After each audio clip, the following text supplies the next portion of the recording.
చేస్తున్నాం.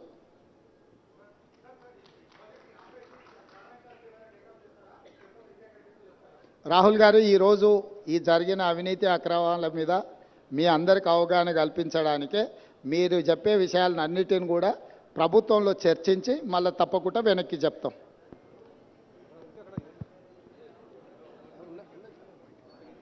మైకే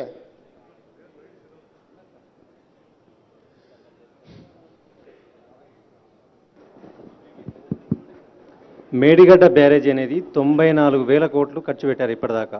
అయితే మీరు 3,000 కోట్లతో ఖర్చు పెట్టిన ఒక మేడిగడ్డకు మాత్రమే పరిమితమయ్యారు. మొత్తం కలిపి కాళేశ్వరం కుంభకోణం 94,000 కోట్లు 94,000 కోట్లకు సంబంధించింది.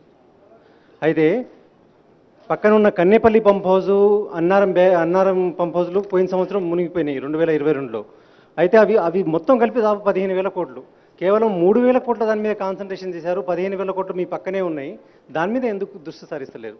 మీరు ఇప్పుడు మేము పర్యటనకి ఇది ఒకటే వచ్చిన విచారణలో మీరు చెప్పేటు అన్ని విషయాలు ఉన్నాయి కాబట్టి దీంట్లో ఒక మేడిగడ్డకే పరిమితమైన విచారణ కాదు. మేడిగడ్డ అన్నారం వీటికి సంబంధించిందో 3 బ్యారేజ్లను కూడా కేంద్ర ప్రభుత్వం చట్టం ద్వారా ఏర్పాటు చేసిన ఎన్డీఎస్ఏకు లెటర్ రాసి వీటన్నిటిని కూడా పరిశీలించి నివేదిక ఇవ్వమని మేము లేఖ రాయడం జరుగుతుంది. ఈ ప్రభుత్వం ఎక్కడ తప్పిదాలు జరిగినా కూడా అన్ని తప్పిదాల మీద చర్య తీసుకోవడానికి సిద్ధంగా ఉంది. సార్ ఇప్పుడు ఒకవైపు ఒకవైపు విచారణ చేస్తామని చెప్తున్నారు. సిట్టింగ్ జడ్జితో విచారణ అన్నారు. హైకోర్టు జడ్జి మీకు సిట్టింగ్ జడ్జిని ఇవ్వలేము, రిటైర్డ్ జడ్జితో విచారణ చేస్తామన్నారు. ఆ విచారణ ఎప్పుడు కొనసాగుతుంది?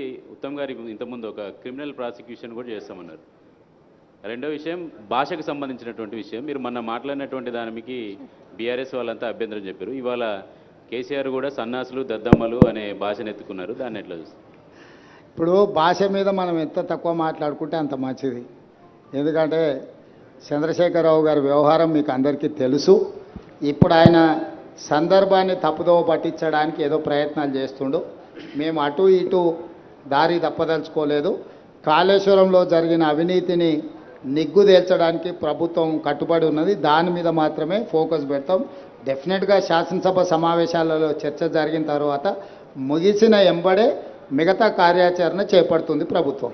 సార్, కేఆర్ఎంబి పైన అఖిలపక్షంని ఢిల్లీకి తీసుకెళ్లాలని చెప్తున్న రేవంత్ రెడ్డి కేసీఆర్ అన్నారు ఇంతకుముందు. మీరు కేఆర్ఎంబి పైన అఖిలపక్షాన్ని ఢిల్లీకి తీసుకెళ్లే అవకాశం ఉందా మీరు ముఖ్యమంత్రిగా? చంద్రశేఖరరావు గారిని సభలో వచ్చి మాట్లాడమని వారికి విజ్ఞప్తి చేస్తున్నాం.